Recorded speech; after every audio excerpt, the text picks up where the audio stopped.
नमस्कार दोस्तों, news and knowledge में आपका स्वागत है। दोस्तों, राजस्थान में एक नए वायरस ने मचाया कहर। संक्रमण के बाद 6 मरीज हुए बहरे।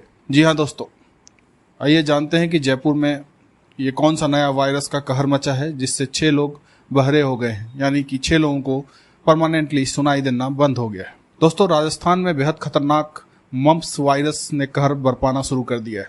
तेजी से बढ़ते मम्प्स वायरस की चपेट में आने वाले संक्रमित मरीजों में से 6 सदा के लिए बहरे हो चुके हैं, यानी अब उनको कभी भी सुनाई नहीं देगा। जी हाँ दोस्तों, यहाँ बढ़े मम्प्स वायरस के मरीजों के इलाज से जुड़े एक्सपर्ट डॉक्टर की दी गई जानकारी है। मम्प्स वायरस ने राजस्थान में अचानक से कई लोगों को अपने चपेट में ले लिया है। राजस्थान में जयपुर शहर में मम्प्स वायरस से संक्रमित 6 लोग अब तक हमेशा के लिए सुनने की क्षमता खो चुके हैं, यानी कि ये संक्रमित मरीज बहरे हो चुके हैं। कई लोगों को इस वायरस के चलते कम सुनाई देने लगा है। अब तक सामने आए मामलों में 6 लोगों पर सबसे बुरा असर हुआ है। जी हाँ दोस्तों, अभी तक कई लोगों को इस वायरस ने अपने चपेट में लिया है, पर ये जो 6 लोग हैं इनको सबसे ज़्यादा असर हुआ, यानी कि ये अब सदा के लिए बहरे हो गए हैं। इनमें 2 बच्चे भी शामिल हैं। मम्प्स वायरस से होने वाला संक्रमण या बीमारी आमतौर पर बच्चों में होती है, लेकिन अब इसकी चपेट में बड़े भी आ रहे हैं। दोस्तों, ये जो मम्प्स वायरस है ये खांसने और छींकने से फैलता है। डॉक्टर मोहनीश ग्रोवर का कहना है कि खांसने और छींकने से यह वायरस आगे फैलता है। अगर कोई मरीज इस मम्प्स वायरस की चपेट में आ गया है तो उसे परिवार के साथ आइसोलेट होना चाहिए। इस वायरस से ग्रसित मरीज जयपुर सवाई मानसिंह अस्पताल, जैकेलॉन हॉस्पिटल और निजी अस्पतालों में आए दिन पहुंच रहे हैं।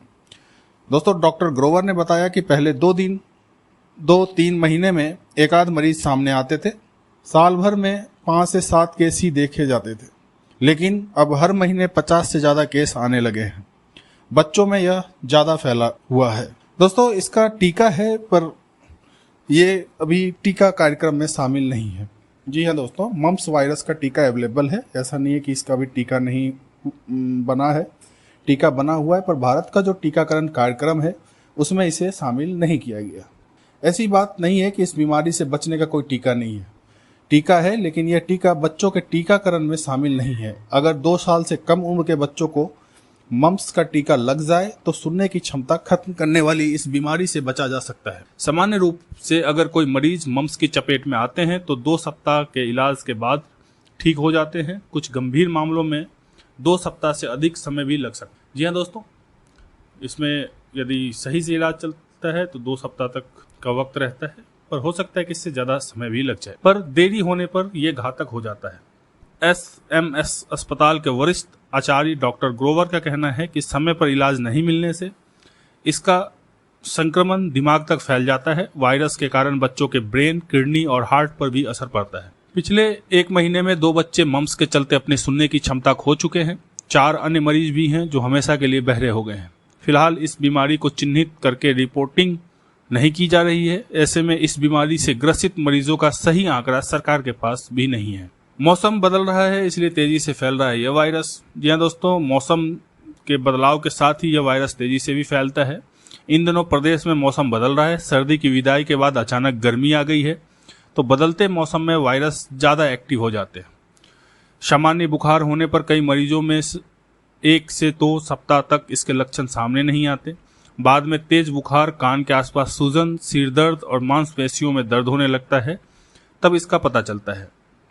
डॉक्टरों के मुताबिक हल्का बुखार और जुकाम होने पर तुरंत नज़दीकी डॉक्टर को दिखाकर इलाज करवा लेना चाहिए। दोस्तों, जनरली क्या होता है कि किसी भी आम आदमी को थोड़ी बुखार या सर्दी होती है तो उससे हल्के में लेता है कि चलो मौसम चेंज हो रहा है, इस वजह से हो रही है, पर इसको अब हल्के में नहीं लेना चाहिए, क्योंकि कई तरह की वायरस जो होती है उनका शुरुआती लक्षण यही होता है, तो इसलिए तुरंत इसका इलाज करवा लेना चाहिए। दोस्तों, सरकारी अस्पतालों में टीका उपलब्ध नहीं है। फिलहाल जानकारी के मुताबिक फिलहाल सरकारी अस्पतालों में मम्प्स का टीका उपलब्ध नहीं है। ऐसे में जागरूक लोग निजी अस्पतालों में जाकर टीका लगवा रहे हैं। पहले बच्चों को मिजलस, मम्प्स और रूबेला का टीका लगाया जाता था, लेकिन कुछ वर्षों पहले इसे टीकाकरण अभियान से हटा दिया गया था। निजी अस्पतालों में करीब 800 रुपये खर्च करके लोग वैक्सीनेशन करा रहे हैं। इंडियन एकेडमी ऑफ पीडियाट्रिक्स ने मम्प्स को फिर से राष्ट्रीय टीकाकरण अभियान में शामिल करने के लिए सरकार को पत्र लिखा है। दोस्तों, अंत में कॉकलियर इम्प्लांट ही बनेगा सहारा। जिन मरीजों को सुनने की क्षमता खत्म हो चुकी है उनके लिए कॉकलियर इम्प्लांट ही एकमात्र सहारा बचा है। यह एक छोटा सा इलेक्ट्रॉनिक उपकरण है जिसे सुनने की क्षमता कमजोर होने वाले मरीजों के काम में लाया जाता है। यह एक माइक्रोफोन की तरह काम करता है जो ध्वनि तरंगों को डिजिटल सिग्नल में बदलता है। इससे ट्रांसमीटर के जरिए रिसीवर तक भेजा जाता है। तो ये एक नया वायरस जो है काफी पुराना वायरस, पर अभी राजस्थान में ये तबाही मचा रहा है। दोस्तों देखते हैं सरकार इस पे क्या एक्शन लेती है।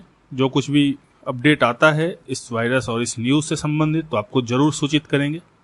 वीडियो यदि पसंद आया हो तो कृपया लाइक और सब्सक्राइब